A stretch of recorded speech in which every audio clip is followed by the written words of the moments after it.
Good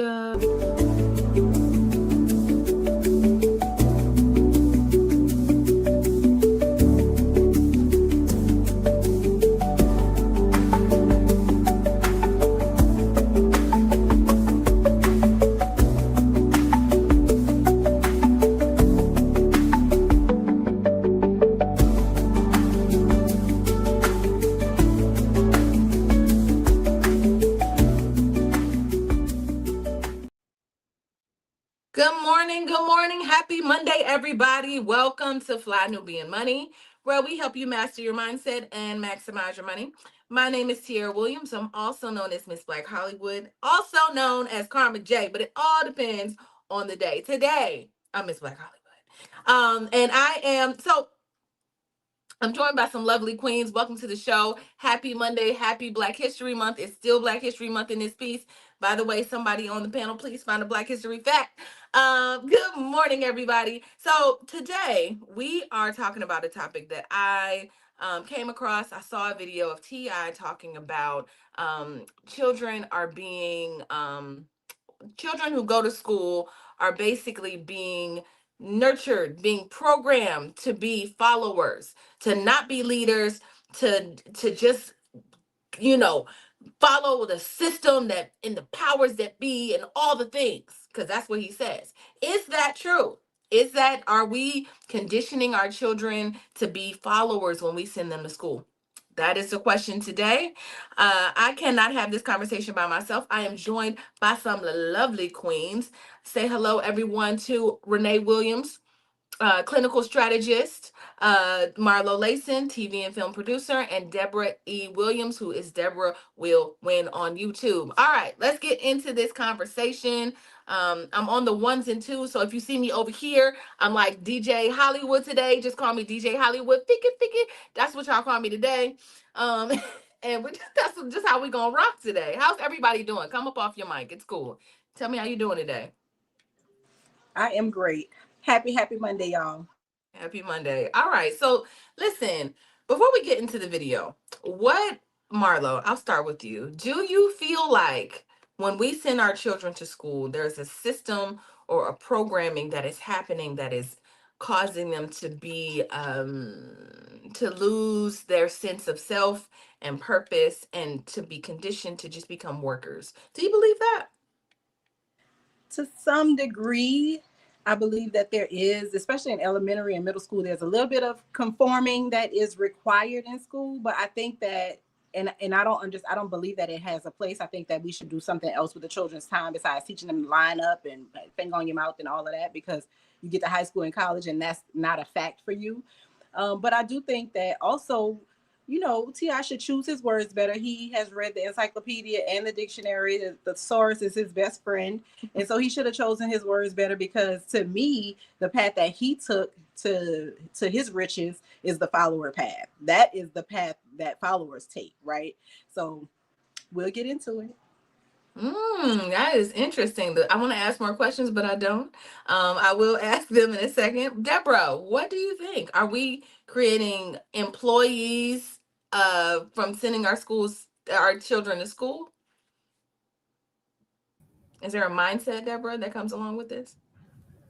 I do believe so. I am a product of the public school system in Yonkers, New York. I did not feel that they gave me my best foot forward, other than to be a student and to go to work, get a job, no entrepreneurial, no business.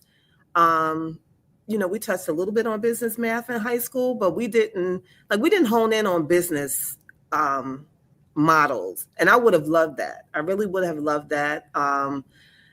And so for me, I didn't send my children to public school for that reason. In New York, we have a whole testing system where you get scored on how well students do so you can get funding. So it was about funding. And so that's the part that I did not like. So I sent my children to private school so they could be independent thinkers. Yeah. So they could be okay, so maybe private school is the way. Renee, what do you think? I agree with Debra. I'm a public child myself. However, the reason why I believe in private school is because they are become independent thinkers. As you talk about Yale, we talk about Harvard, MIT, they all teach their students to be independent thinkers and to be business owners. They give them the education, but also they make sure that they're thinking about buying your own business and how do you look at those things. So there's definitely a different level of education when you get into private schools and Ivy League schools. So I believe also. And then, again, back with the public school, we have to go back again. They were teaching us in the industrial age, right? Mm-hmm. We go to school to come out, learn the fundamentals or whatever that could be, and then we get out there and get into the factories. Okay. Okay. I mean, I guess I'm just thinking about my own education and what was most productive for me, right? I'm a product of public school as well. Went all 12 years, all the way to high school. And I went to a private Catholic school for college, which was different, obviously. But I'm just thinking of like little programs, like little so during seventh and eighth grade year, I was put into a Afrocentric Educational Academy, which was like a charter school within our public school, right? So you had to apply, it was just this whole thing. And it was actually amazing because once I got in the program, I learned about the talented 10th. There's something about learning and like, it was like we were the girls who thought we were all of that because we were in this like this program within the high school. Now, outside of that, I had straight A's in the public school, but it was kind of easy to me. But once I got in this program, they really challenged us. They taught us about Black history. There's something about that I think that made a difference in me, just understanding who I was and where I came from, more so than mathematics and arithmetic. Me learning mathematics and arithmetic. Okay, me learning to read and to well, y'all know what I mean. But me learning those things, right? But there being this layer so young, learning who you are, where you came from, who, like, what our ancestors did before us. I think that really made all the difference. It had me thinking about being a talented part of this talented 10th is what they called us. And so obviously, if you know the history of talented 10th, you understand. But it created a sense of pride. You walked around and it was that, like, your shoulders were up. You're not like these other children. It does something to you. So when you go, you're like, oh, I got to be successful because here are the here are the shoulders I stand on. So okay, let's what do you guys think in the comments? What do you think? Before I show this next video, what are your thoughts around this? Do you think we're producing, when we send our children, and when we even went to school, were we learning to be business owners? Were we learning to be entrepreneurial? What were we learning? Let's get into this first. Let's find out what T.I. said. Let's do it. School is there to really to breed followers. Yeah. I think it's there to condition young kids to become human being adults that will join the workforce. Yep. And fall in line with the systems that have been set in place. Yeah. If you're someone that is a leader, someone that looks to blaze a trail and do things differently than they've ever been done before, and can lead the rest of these kids away from that system, they shun you. I think, and you're right, to that point, I think everything about traditional K through 12 school is a system for people to just fall in line. Fall in line. Let me ask you this. Did y'all just fall in line? Like, what was when you were graduating from high school, what was your idea? Like, I'm gonna go out and get a job, I'm gonna get a good government job. Like, I'm gonna start with you, Marlo. Like, do you feel like your school was preparing you for what? Were they preparing you for the world or not? I mean, I think so.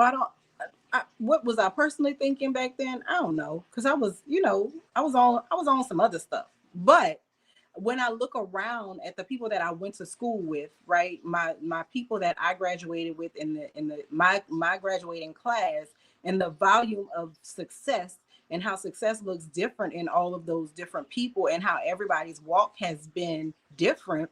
But a vast majority of my classmates that I graduated with, they're doing well. They have all their teeth. Their children have gone on to do good things.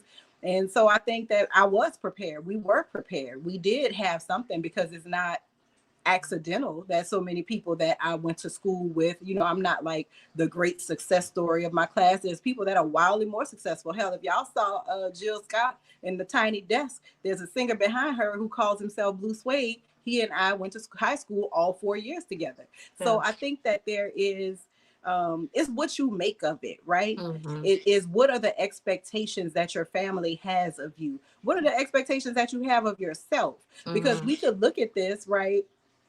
Ti, since he is our subject matter expert on this, we could look at the children that he's reared, right? And what is going on with his kids, by and large, is not more different than what's going on with a lot of other kids, other people's kids. Some of them are doing well, some of them are king, right? You got a whole spectrum of kids. And are we gonna blame the school system? Because I'm sure Ti, with the amount of success that he's had over the past 20 years, I'm sure his kids weren't going to run-of-the-mill public schools that were just in the old neighborhood. So, but I don't know. But he's also talking to Cam Newton, and you got me, because you didn't include a video, and it was Cam Newton on the And other it was side. Cam Newton. And you got me. Gotcha. Who's also saying the same thing. Like, yeah, I understand what you're saying. I'm like, shut up. You went to college. You went to several colleges, bro. Shut up, right? Be quiet. Stop. Yeah, look, stop it. Deborah, what do you think? Where do you already said that you didn't feel like you were as prepared. Did you feel like I mean, this is a long time ago, but at the time, do you remember thinking like, oh, I'm prepared? Do you remember what your aspirations were the day you graduated from high school? Were you thinking, I just got to go get a good job? So in my case, I was a teen mom. I had my son at 16, so he walked across the stage with me.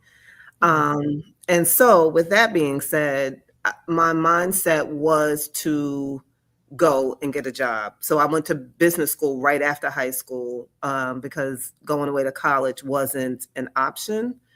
And so I went to business school to learn administrative assistant work. It's the same kind of work my mom did for the county of Westchester. And so I figured my mom makes a living this way, so I'll get into it, that's what I'll do. But there were other things that I did want to do. But I feel like that my responsibility as a mother came first. So that's why, I went the route that I did go.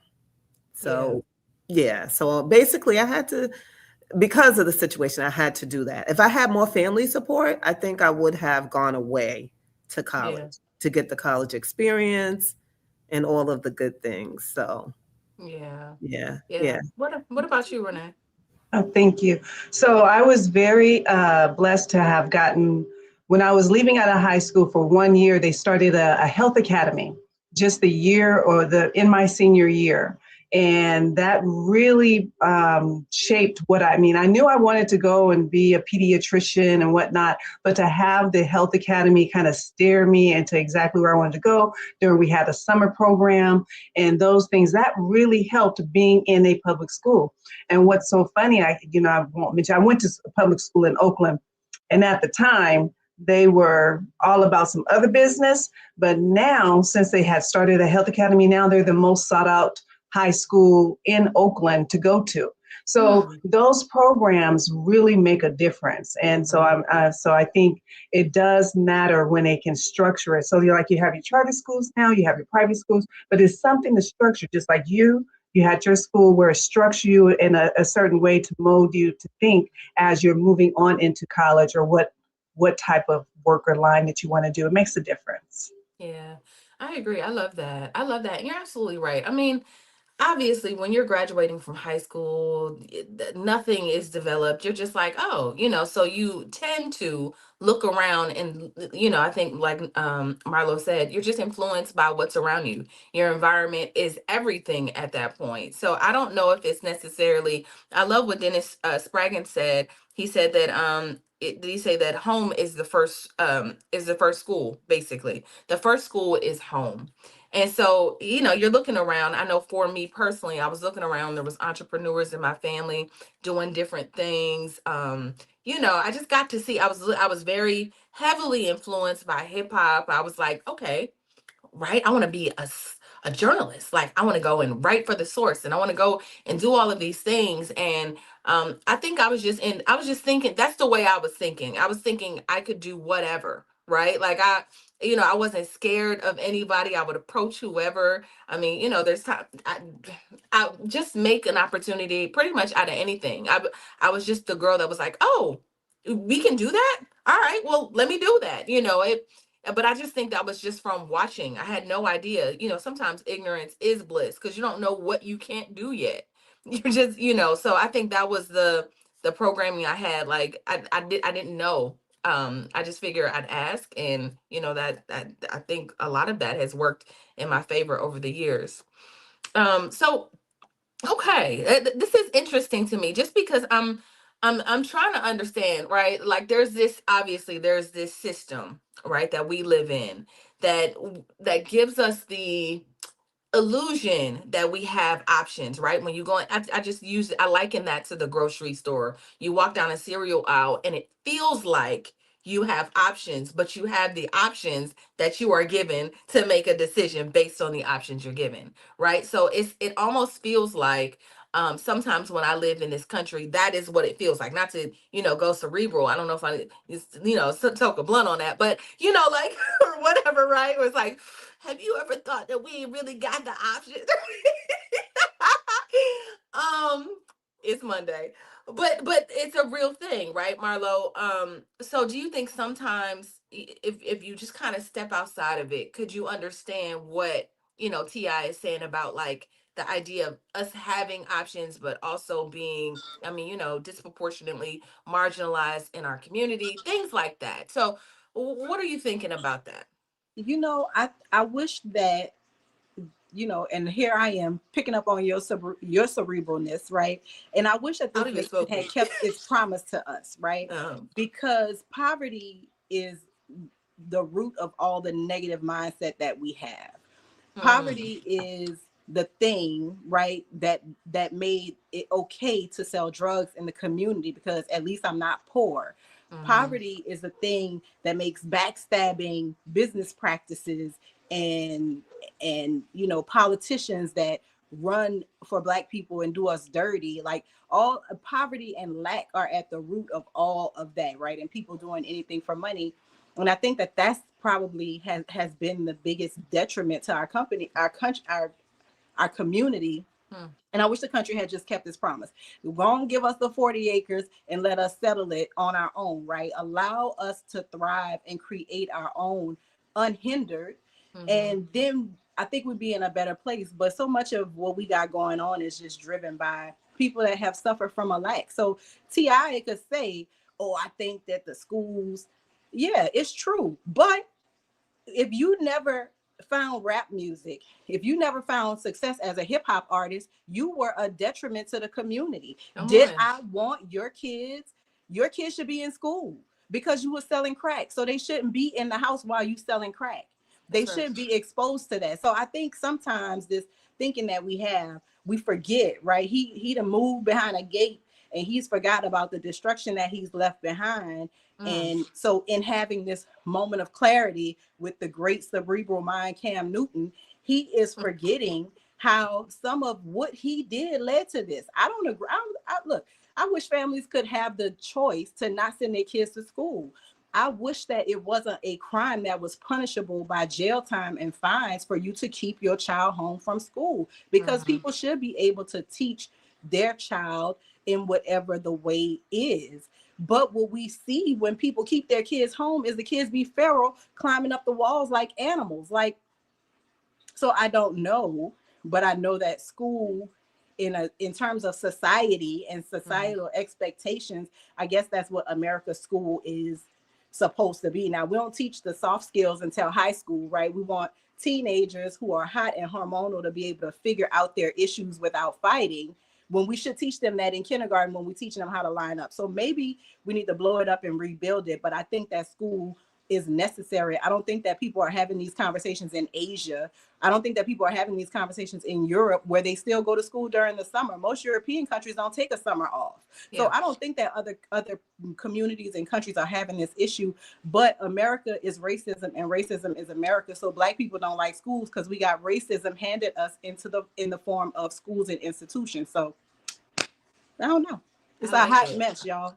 I like it. I like what you're saying. I just think it's so interesting because you're absolutely right. I mean, there's so many things that can be learned at a school, right? It's not only if I go to school with the three of you, right? If the four of us go to school is what I was going to say. But if I can, every day that we get to school, I can learn something from Renee. It's not all about like just what you're learning in the classroom. It's what you're being exposed to once you get there. You see how people are living, how they're not living. Depending on what's happening in your house, you're like, oh, this is different from Renee's house.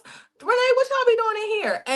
And some of that exposure is like it could be just majorly valuable to your life. Renee, I'm gonna go to you since I used that example and threw you in there. But do you think that, I guess this whole idea, do you think that obviously school is good, but do you think that people should go to school, the opposite of what Ti is saying? We should educate ourselves and our children. What do you think about that? Absolutely. We should go to school. Just like when I look at basketball players or any of them, some of them where you see they just squandered their money away. And, they're out there just having a good time. I think before they start, they need to go to school. They need to have some type of training around there about finances and how to really understand what they're getting into. So that's all through education. So I definitely believe we should go to school. And you're right. People watch. There are parents like me. Now my thinking is a little different with Brian. I would say to him, think about being a business, Well, his mama didn't do that. So now he has a good job, but he didn't think he's not, I'll get to that later. Because guess what? I'll get to that later. So, we do watch our parents and we mock our parents and we end up becoming our parents. So, and where does that stem from? The lack of opportunities that we've been blocked from and not know.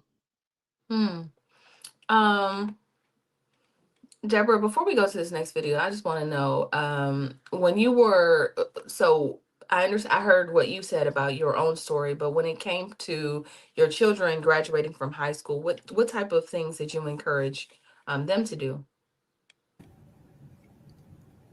I definitely encouraged them to, stay in school. I was that mom. I was at everything. I was very supportive because I believe support matters. I was, involved, hands-on.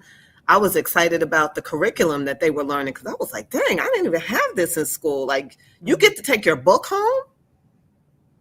Huh. That's the thing that we couldn't even take books home when I was in school. We had to make copies of the books. I also, in high school, I was saying to Renee earlier before we started the show that our school was going through a desegregation case. They didn't want to bus us into the white neighborhoods. And they were willing, the city of Yonkers was willing to pay $100,000 a day fine. Wow. Because they didn't want to do that. So, when I think about in comparison to when I went to school and my children went to school, did my teacher really want to teach me? The prison, prison to pipeline, when they talk about those things, it's real. The way that how they have us line up, how they have us at lunchtime in the courtyard. It resembles the same things that take place in the jail system. So I'm like, how successful, can our Black boys and girls be in this type? And it's still like that to this day. The children still line up. I mean, I understand order, But it's even when they go outside to play, you have four different, four teachers in the corner, like how a jail yard is. So, those things come to my mind when I think about it. But in the private school system, like I said, they were able to be free thinkers. They were very creative. They had a lot of creative things. I remember my son being very good at math. If they needed extra help, that wasn't an issue. Of course, I'm paying, so they're going to give me, what I want. I pay for everything, the books. You bring your books home. You had a set of books at home and a set of books at school. Those things matter. If your kid has a heavy backpack, all those type of things matter. And again, the support from home, that was a big for me, to make sure that I was there, to make sure that the teachers saw me, my presence in the school, real important, real important. Like, I'm here, talk to me. Don't talk crazy to my children. Yeah. Because I'm that mom, and my children are 14 years apart. So that was still the same thing that I gave to my son, I gave to my daughter. Yeah. So, yeah. Okay. Amazing. Well, let's jump into this second video. Let's see. Let's add a little bit more to this conversation.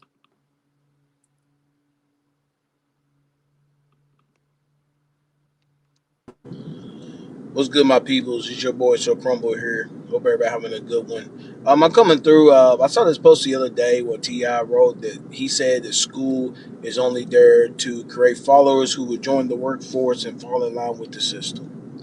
He's not wrong. He's not wrong. And I would say this for somebody who went to school or who went to college.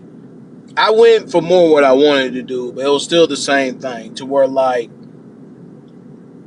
the skills I learned in school, or I learned by hustling in school, I still use today. Hopefully, I can make it a full-time job so I can do it with the skills I learned. But when you went to college, man, they don't teach you about the important things you need to know. Like financial literacy is one of them. Like how to like invest your money, how to save your money, what accounts to look at, how at the time how to write a checkbook, how to use a debit card, how to like strategize, plan your expenses out, pay yourself first. Books out there that help you with your finances, which I read a lot. And the thing is like there is a great books out there that help you, but I learned that outside of school because the thing is that is true to where like you go to school and they just teach you how to get a job. They don't teach you how to like stand on your own. So a lot of time people get done, and this is for majority of people who don't got connections, stuff like that, are not lucky to get in them certain areas. They don't get the job they want, and then they think they gotta like do this job, pay bills, etc. But even the people who do get them jobs and network stuff like that, even internships, a lot of people not getting paid for that stuff. If they are, it's very small. And then when you get the job, you feel like your loyalty is with that company. Well, that is all true. But the same time what Tim need to understand too, like we still need school, man. Like Ti is in a place where he makes he's well set. He's a millionaire. So he could teach his kids about these things that he made mistakes on because he have the resources to The resources to do it, right? So yeah, at this point, like Marlo said, hindsight is 2020, right? Him and Cam Newton are sitting together ruminating over what was wrong and what was right and what didn't work and what did work and all of that. So we have to take that also into consideration. But I often think about, and it's hard, right? Because I know where we came from. I know in the 90s, things like this weren't being talked about. um but in high school, there was a stock market class, and this is one of my biggest regrets in high school. Senior year, there was a stock market class, and they used to do this big stock exchange. The whole class was about doing like this stock exchange program. I'm sorry, project. And I was so scared of it because everybody's like, "Oh my God, it's so hard," and the stock market, right? And so when I was a senior, I was like, well, I'm gonna just, one of my friends was like, well, I have mine, so I'm gonna just give it to you, right? So I took it, I turned it in, I got an A, but I didn't learn how the stock market worked, right? Or, there was just these little opportunities because things were happening, but I think it felt like so far away from me. I'm just talking about it personally, like, oh, this is what, white people do. Like or I would hear my family talk about the stock market. And I remember my aunt so vividly. She was like, you ain't gonna make no money in the stock market. I put my money in the stock market and I lost all my money. Right. And this is like, and so I just think that was kind of what the stock market is for white people. It's something that, we don't do. It's something we know nothing about. Black people don't do it. You put your money in it and you don't get a fast return or whatever it is, right? Just that long-term kind of, thinking, and I know that we've been traumatized as Black Americans, but there's so many things that were available that I think that we weren't just paying attention to. And I'm not saying that we were completely locked out, right? Because the same books existed, right? The same thing. So sometimes I think we get in these spaces. My point is that we get in these spaces where we like, we weren't exposed to this and we didn't have that and we didn't know about this and they kept it from us, when nobody kept it from us, technically, if it's in a book. But it just wasn't part of our environment. Can we just say that instead of saying like it wasn't there for us? You know what I mean? Can we just, like, environment is a little bit of everything. So I wonder, I'm gonna go to you, Renee. What do you think about that? What do you think about, like, it just being, I don't know, was it something that let's go back. Is it something that your parents talked about? Is it something that you were exposed to younger with financial literacy? I mean, you already said no, but did you even have any consciousness of it being around? No, Yeah. no, not at all. So, um, you hear about it. Money don't grow on trees. Do you think I got this? It's just the same from our family that has been embedded in us, and that's something that we have to overcome. That's why school is important. The right choices of school and what type of programs that you put your children in does make a difference, because they are getting exposed to what that is. For me, when I was, got into the Health Academy, I got exposed to going to my first restaurant in San Francisco. And so I was like, wow, this is, and then that made me to expand my mind to want to say, well, what else can I get? Or what else I can get if I go to school and do these things? I was exposed. A lot of our children, they're in Oakland and they haven't even gone across the bridge, to have a meal or to see anything, a museum. So it's all about exposure and opening up the person's mind. And I don't know why this is on my mind, and it may not have anything to do with anything, but my son, as well as every Black man that I have encountered who's a judge's son, I dated all of those, they have always been pulled over by police at least one time. They always have that experience that I've known. So when Debra was talking about the system, how they have us lining up in the court and all this other stuff, not doing anything. He's just driving his car. It's just like, it seems like we are targeted. They target Black men and they'll pull them over no matter where they come from and traumatize them in some type of way. And I think they put them in the system and try to track them or whatever, but I don't know why that came up. But anyway, sorry. Maybe you guys just didn't see that. We got flooded with buddy weed today. None of us smoke weed. We are gonna talk about. So Debra, I'm gonna pass the blunt. Like, this is. What in terms of just financial literacy, and I know you said you've already expressed like this is not something that was floating around, but at any point, like, what were your thoughts around financial literacy kind of growing up? Did anybody in your environment kind of have that, were you exposed to it young? Deborah? Yes, financial literacy. When I think about it, it was always the corrupt side of the financial literacy, and, growing up in the 70s, 80s, and 90s, I saw some things. I saw a lot of things living in the hood. So with that being said, it was the way, like, how Tiara was getting money. Okay. It's going to keep it Mm-hmm. simple. I looked at a video where he talked about when he was like a class clown in class, and he always was good with numbers and math, and in his algebra class, he was able to give the answer. And the teacher made him come to the board and told him, well, you do it, teach the class. And he taught it. And he said that day, the math teacher quit his job. And Mm. that was real powerful, because I'm like, a math teacher quit his job because you could explain it better to the students than he could. So Wow. he learned something in school and in the streets as well, like he said. So, I do know that traditional and non-traditional ways of learning works. We may not all be able to learn in the systematic way that United States has created for us. Mm-hmm. But as parents, we have to tune into our children and see what it is that they need. My son, I talk about like how he was able to invest in Bitcoin early, and Mm-hmm. he tried to encourage me to do it. And I was like, I'm the same way with the stocks, oh my God, I don't want to lose my money. I had a friend who lost her key to her Bitcoin.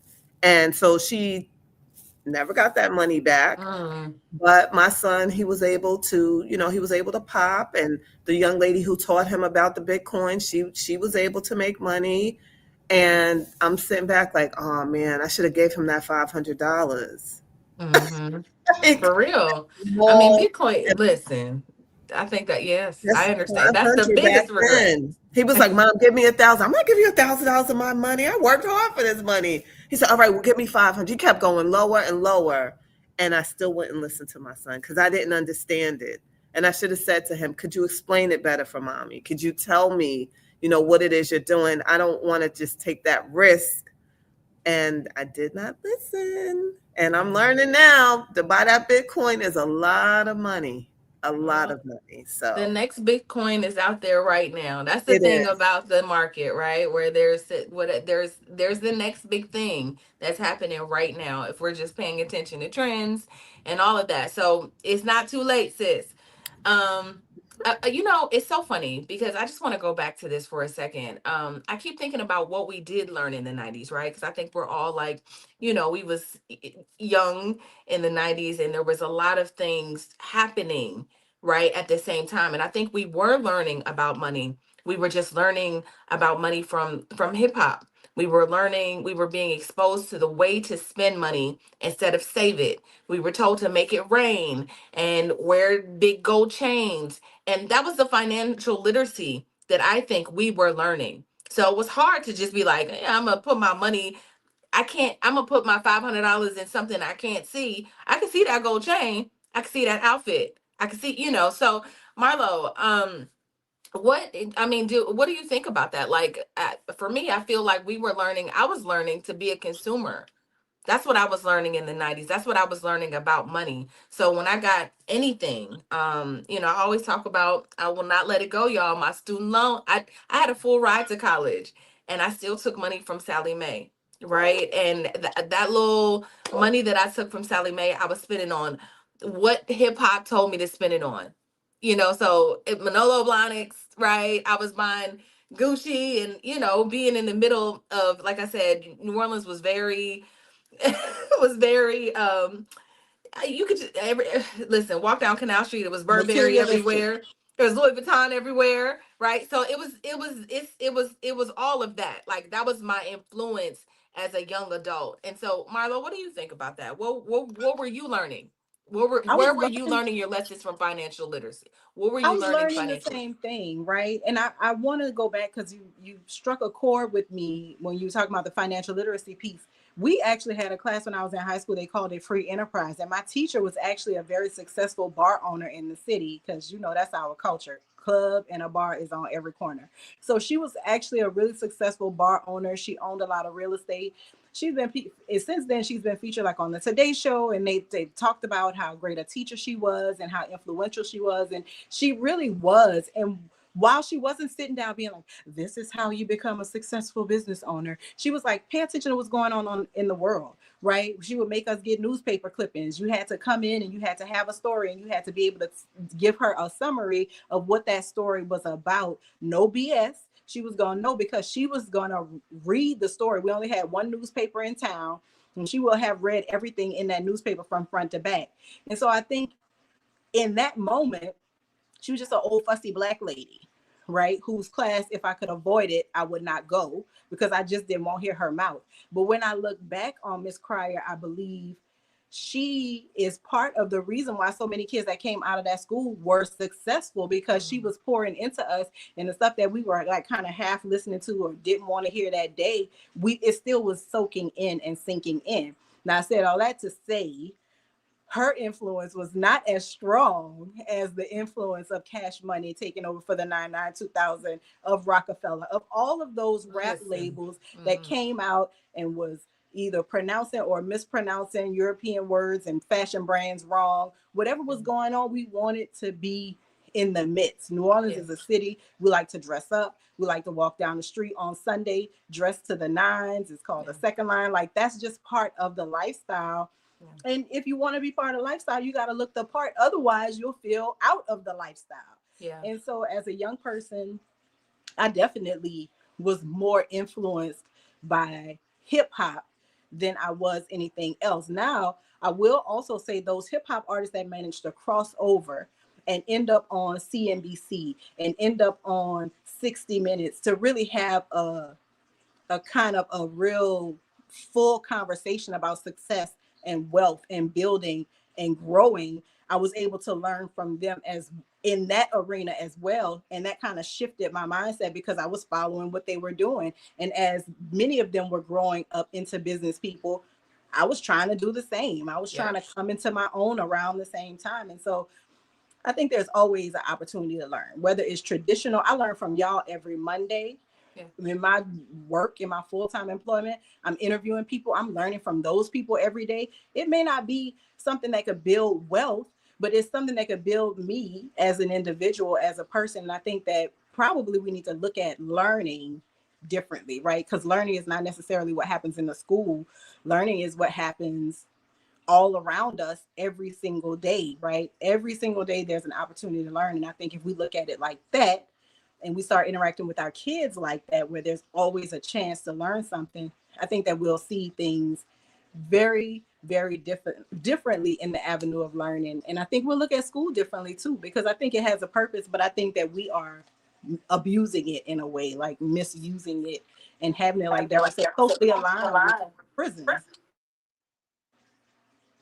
You know, I just want to say, because you sparked something and when you were talking about, okay, so like you're saying, the rappers and how they came in and pushing consumerism.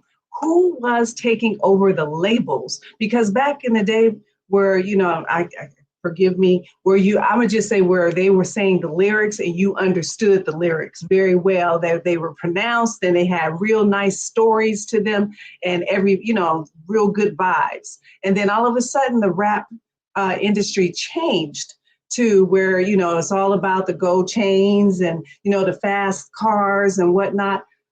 Who were owning those labels? And they were owning those labels to be able to push that for consumerism.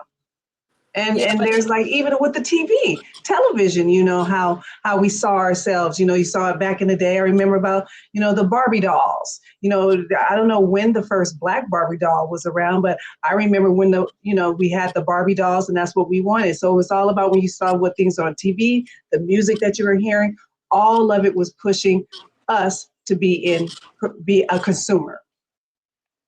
But I think also hip hop has always been, I'm not going out now, it got outlandish in the 90s, but I've been there since the day, I'm a day one, I am hip hop. And you know, the gold chains were always there, right? The gold hoop earrings, like the aesthetic of hip hop is unchanged. What's different is, as you rightly pointed out, the influx of designers and brands and marketers understanding that this is an avenue of almost free promotion, right? And the rappers only got backlash if they weren't aligned with the brand, right? Cavassier say they didn't want the blacks to be drinking the Cavassier, and we stopped. Like like it ain't no bones about it. We don't have to drink it. But I think that it's always been there. And I think that Black people, like, there's a whole campaign ad. If y'all have never seen it, it's like called Marketing to the Negro or something. The video is available on YouTube, but there's a whole training manual for that used to be used by businesses for how to pitch to Black people versus how to sell to white people, because it is different. We do care about looking good. We do want to be getting a little double take from people. We do want people to say, all right, now I see you. Like, and they were taught how to appeal to our trauma. Right. To appeal to the trauma. That's what it sounds, and that's what it was. Like the video was like the way that the country has made us feel, make them feel opposite. If they have these clothes on, make them feel, and we fall right, and unfortunately we fell right into that trap, right? Where they were able to exploit. But you know what, Marlo, you said something. I felt like there was a balance in the message in early hip hop. You know, you had variety. You had some people talking about Black Power. You had some that was the flashy rappers. You had rappers that cared about family and a community. And so I think that's the difference. The lack of variety that exists now, obviously intentional. Something that's very intentional about, you know, the messages that we receive and where what's funded, what messages are funded, and how the media plays such a part. You know, I was thinking about something I saw yesterday about how like the media is the messenger. And I ultimately, that's probably the reason why myself and Marlo went into the industries that we went into, maybe. But just that idea that if I can program you, that's why it's called programming. If I can program you through television, through the things that you watch, then I can control what you do, how you feel, all of your emotions, what you are paying attention to, what you're distracted by. And so it's just important to be, I think, consciousness. I mean, we do this daily for your consciousness, right? So you're aware of what you're thinking and what you're pouring yourself into. Anybody want to add to that before I go to the next video? I just want to say, yes, I love hip hop. Hip hop it originated in New York, y'all. So listen. I was just listening to KRS-One on the train the other day, and I was just like, you know, his lyrics really appeal to our community. And it was like he hit a ceiling in the industry. They were not going to let that music be out there educating and not, you know, get these young kids together like they should have. All of his songs had a message. I mean, whether it was about AIDS, if it was about education, you know, you headed for self-destruction, you know, killing each other and things like that. They definitely hit a ceiling. And when I think about the LL, it gave us like love vibes, even though it was a rapper, you know, you wanted to have that boyfriend that you was in love with. And, you know, you wanted to be a roundaway girl. Listen, I was the roundaway girl. I was. We was all roundaway girls. Girl, we was. I'm so glad that I had that exposure early, because like the younger generation that's getting into rap now, it's a totally different animal, if I could call it that. Totally different. It doesn't give self-awareness. It's about exposure in the negative way. And like you said, it's all about brands, labels, and a lot of cosmetic surgery stuff, you know? So toxic. Toxic things. Let's go to this next video. I know we're almost out of time. Time has gone. Time has passed. Let's watch one more video though. Out of school, that's no longer your child. That's why they always wait for your kid to go to school. The police and CPS will wait till they go to school and go to school to talk to them, because the school is the parent now, and the school will give them access to your child. And you say, no, the school is your parent. That's why you have to have permission to get your child out of school. You just can't go get them out of school. you go to jail. It's not your child, but people don't know that. So you give up a lot of rights by sending your children to public schools as a parent. If an emergency was to happen in this country, and we've seen this, whether that's a school shooting, a terrorist attack, or a tornado, you cannot go get your kid. I don't care what's going on, because you're not the parent anymore. That's why the school is obligated to report things. That's why if your kid wanted to come to school and play Charlene instead of Charleston, the school don't have to tell you. And the school can have a dress-up closet for your kid to go to school and dress up as a girl while at school and not tell you nothing because you're not the parent during these hours. Well, I think that's really interesting. My kid is in public school, so let me just go on clerical a couple of things that he said that I know are absolutely falsehoods. If I wanted to, after this podcast is done, if I wanted to get up and go get my daughter, I will get up, I will go get my daughter with my proper identification. I will get buzzed in. I will sign the paper. I will say, hey, this kid right here, this is the grade she's in. I'm bringing her home. Ain't nobody stopping me. I've never had an issue. So you can definitely sign your child out of school. Do you need identification? Yes. I want you to have identification. I want you to be on the list. Don't give nobody my kid that ain't on the list that I designated. So yes, you can go get your kid, but you got to show who you are to make sure that they are not complicit in a kidnapping. 2, in terms of, I don't know why, if there's a tornado coming, right? If a school is fortified and the kids can get on the inside of the fortified building, I don't know why you would get in your geo prism and go try to get your kid in the tornado.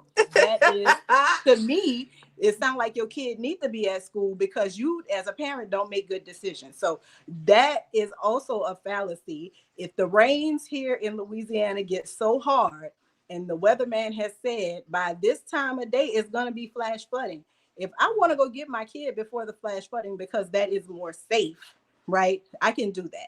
So that also is a fallacy that he is saying. But Charleston White is for clicks, right?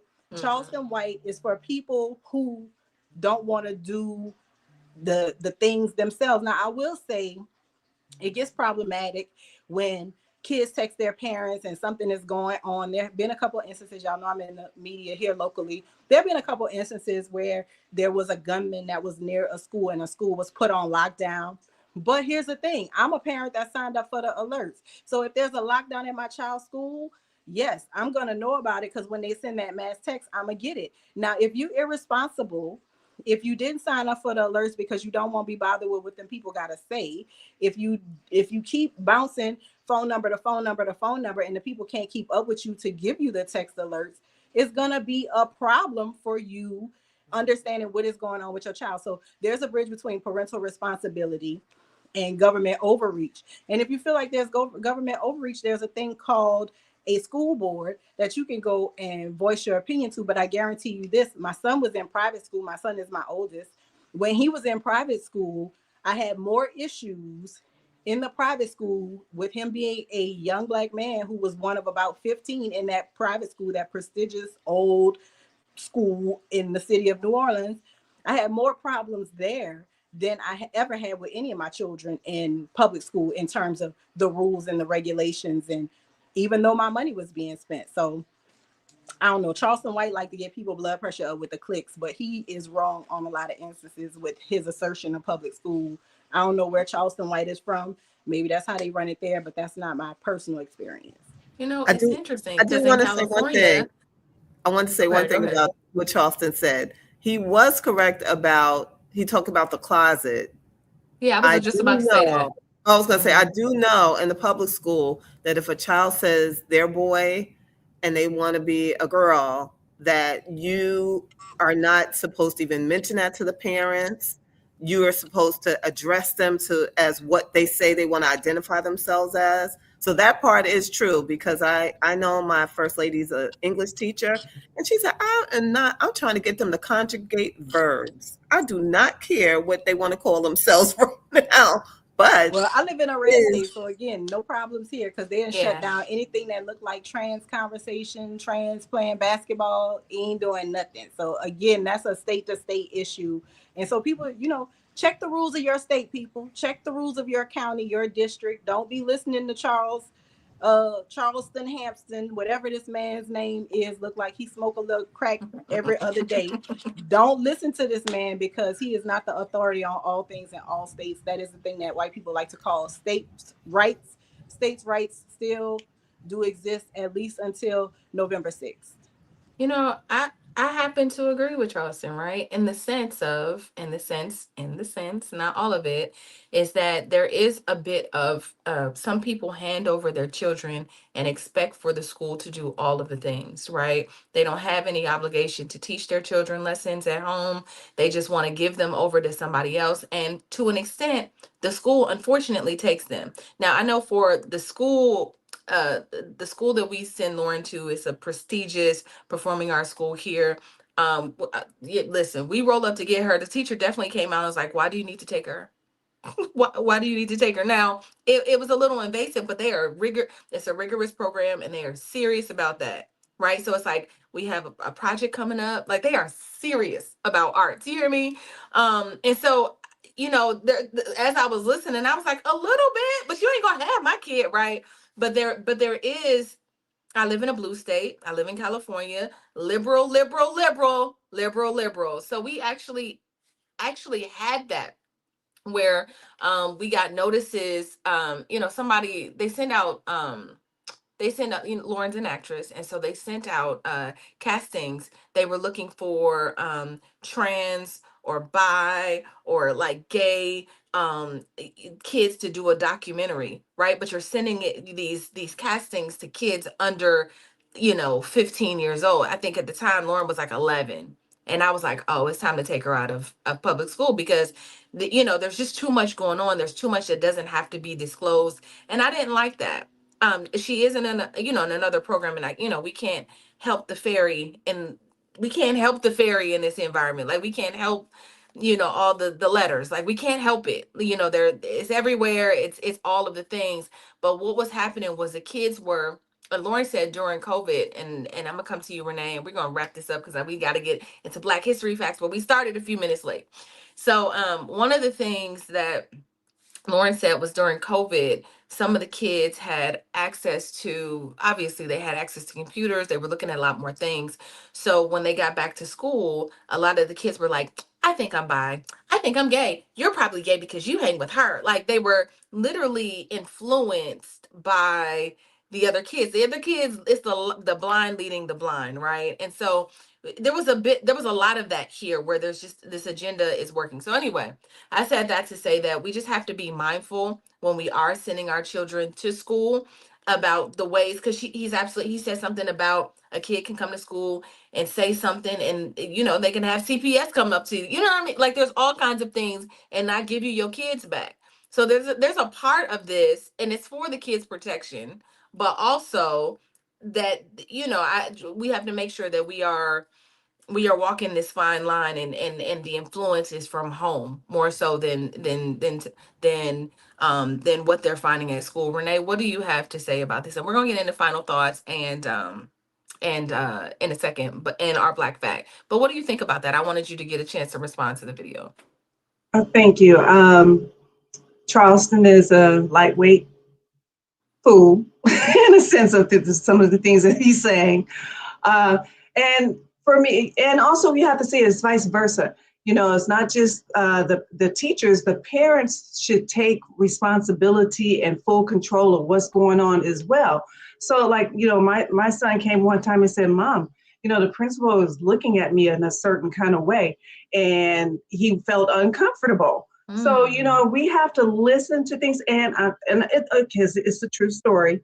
Wow. He started having him read books on, Frederick Douglass and all of the people back then. And apparently the peanut guy, I forgot his name at this time right now, but the one who discovered the peanut, apparently they were gay, and it's in the books. And so he had him reading these things and stuff like that. It's nothing wrong with bisexuality or homosexuality, or your opinion. what I'm trying to say, as a parent, you have to clue and listen to things. I was always up there at the school, always being involved. I knew what everything was going on, because that is what we're supposed to do as a parent. I do not give anyone full control over talking to my child unless it's approved by me. So they think they may have some responsibility, but I have the full responsibility because he came from here. That's right. That's right. Listen, y'all, this has been such a good conversation. I know we were all kind of all over the place with it in terms of, but there's a lot to be said about how much influence we have over what's happening in our child's life, and in our child's life before we send them off anywhere. Right, we can really fortify, and we end up taking what I was going to say was we end up taking Lauren out of school for a year and just getting her spirit together, because there was too much going on. Like Anonymous says, you live in California, baby girl. I know. So the answer to that was for us to just double down on what we were doing at home, making sure that she was in programs with Debbie Allen and Wendy Raquel Robinson, and people that, like, old school aunties that we knew had the best.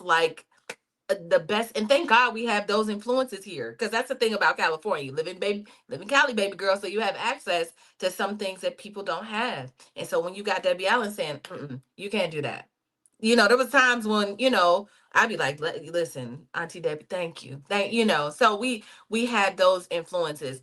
So let's get into our final thoughts. If we can try to keep our final thoughts to 45 seconds or less, queens, that would be amazing. And then who has a black fact? You, Deborah? Deborah's going to teach us something today? Perfect. All right. So, Marlo, I'll start with you. What are your final thoughts around this topic? And let people know where they can find you. So my final thought is what it always is around these types of broad issues. Do what's right for your family. What is right for your kids? Make sure that the things that are values to you, the values that you want to instill in your kid, you're doing it at home. Honestly, that's not school's job. School's job is not to give your child the values. They're there for the fundamentals, the basics, the societal expectations. Everything else is on you as a parent and the strength of your village. So think about that. Think about the people that are in your child's village. Are they helping you raise a maniac, or are they helping you raise a hometown hero? That is very important. Like, you have to think about the people that you have around your kid, the things that are influencing your kid. Have conversations with them. What's going on with you? What's going on with your friends? Oh, I don't know if I like that. Well, like, keep up with your kids. It is not the state. We don't want the state raising our kids. Don't put the state all up in your business. Don't make yourself vulnerable for the state to get all up in your business. Yeah. If you want to get all up in my business, I don't really put it out there, but that's my Instagram handle on the screen. You can follow me. I'm trying to be more open with you guys. I have a little project that I'm working on that I'm slowly trying to unveil and trying to loosen up the clamshell so that y'all could get what's up here waiting for you.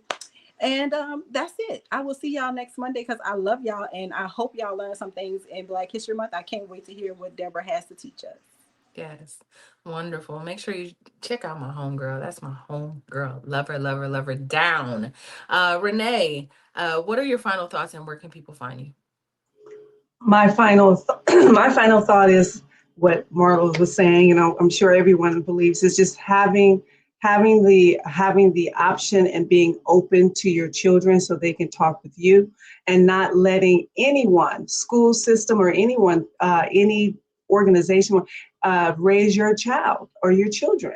You are the ultimate responsibility for what happens for them at the critical stages as they're growing up, until they get to a point where they can freely think independently for themselves. Yeah. And I think so that's very important to know that we have that right for ourselves and for our children. I'm Renee Williams with cyclesync.com. The website is trycyclesync.com. So when 70% of us feel like we're not being heard and we're dying 3 times the rate, silence is not an option, you guys. Your health, your voice, finally is being heard with this one app that has its cycles optimization, menopause, and maternal health equity. And so what happens and what it does, it compiles your symptoms and any types of things that you may be feeling. You pull that together, you have your receipts, you can go into the doctor's office and you can have a tangible and real conversation with your doctor without them telling you what you should be doing for yourself. Thank you. Yeah. I love it. I love it. Make sure you check her out. Make sure you check Renee out. All right, Deborah, what are your final thoughts and where can people find you, sis? All right. This was a great conversation today, Queens. My final thought is support. Support your children. Whatever their gifts and talents are, you hone in on that. Don't just take it for granted. If they talk a lot, hey, maybe they're going to be a journalist or a newscaster. Like use those things that they have to help them grow. Support them and whatever it is that they do. I know I would go to the edge of the earth for my children. Whatever they wanted to do, I was there. As a grandmother, I am there for those grandchildren as well. And that's how I got on Fly Nubian Money. I was supporting the channel, supporting Dr. Boyce Watkins. Shout out to the B1 family. And because I felt comfortable in this atmosphere, and I learned, and I'm learning so much more. I will learn until the day I die. That's a bar for you, Ti. Okay. And I'm open to it. I'm open. So you could find me here and in the chat on Fly Nubian Money. I'm Deborah Will Win 11 on YouTube. When I open up those other social media channels, I'll let y'all know. So that's that. Sure. We love us some Deborah. We love us some Deborah, sis. We are so glad to have you on the platform. And yeah, I love it. I love it. Deborah told me one time, was it 205? 210? 210? 205? 5. She watched 205 episodes of Fly No Being Money last year. That just lets me know how many shows did I produce last year. Oh my God. We've been working. So that is amazing. And we appreciate you all who come every single day. I don't even have to look. Double A, Dennis Spraggins, the Real Black Lexicon, Anonymous, Ruby, I've been seeing a lot more lately. Thank you so much for joining us. We love you, love you, love you, love you. Mama Walterine, what up? Shan, thank you for coming through. We really appreciate y'all. And my final thoughts is this. The title was Ti says, schools train employees, not owners. And I just think that all of that, I think I want to be a mockingbird to my sister queens, but I just want to say, like, training comes from home. What I learned in that year of having Lauren at home is that you are the ultimate influence over your child's life and what they learn. I try to be while she is also learning to be an actress and learning how to, work as an actress, that's great. But mommy want to teach you how to learn how to make money from wherever you are. You can sit at some days I work from the bed, and that's important for her to see that she doesn't have to go somewhere and work. And if she doesn't want to, she can create something.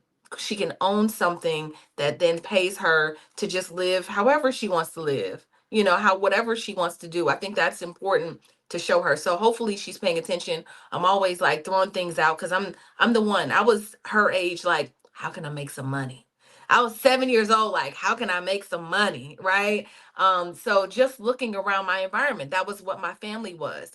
So here I was at 7 years old, knocking on doors, talking about, hi, I'm Tiara, and I started a babysitters club, and we can babysit your kids for $10 an hour. That was me at 7, right? So that spirit is not gone. I try to show my daughter that. Hopefully she picks it up, because someday she'd be like, yeah, I don't feel like it. I gotta think about it. Let me think about it, mom. But at least we're having those conversations. So exposure is going to come from you. So keep, I would just say, don't solely depend on, the schools. Make your children leaders. You can do it. You can do it. We can do it. We want to thank you so much for joining us. And before we go, though, I want to make sure that you all know that Fly Nubian Money is on Spotify. So check us out. Go to spotify.com, click subscribe, and make sure that you're sharing the show with somebody else. Make sure that you are liking and subscribing. Y'all, we need you. We need you to share. If you enjoy what we do here, make sure that you share it with others. And then if you want to get notifications for when we go live, text the word Queens to 87948. That's Queens to 87948. That's Queens to 87948. All right. So, Deborah, what you got for us, sis? What is the Black fact of the day? Okay. So today we have Clyde Foster. And Clyde Foster worked at NASA for nearly 30 years, helping with calculations for rockets. Soon after he joined NASA, he was asked to train a white colleague to be his boss. He complained, refusing the assignment. He then demanded that they start a program to train Black workers. They agreed. His experience at NASA gave him confidence, which led him to a career in politics and community activism, dedicated to improving Black people's lives. Clyde Foster. Clyde Foster. And I was trying to upload let's show you what Clyde Foster looked like. There's Mr. Foster, Clive Foster. Uncle Clyde. So that is our Black Fact for today. Listen, y'all, we love you most. We thank you for staying with us. Until tomorrow, we'll be here tomorrow at 1 p.m. Eastern Standard Time. Go out and be a good human being. We love you, love you, love you. We will see you tomorrow. Goodbye.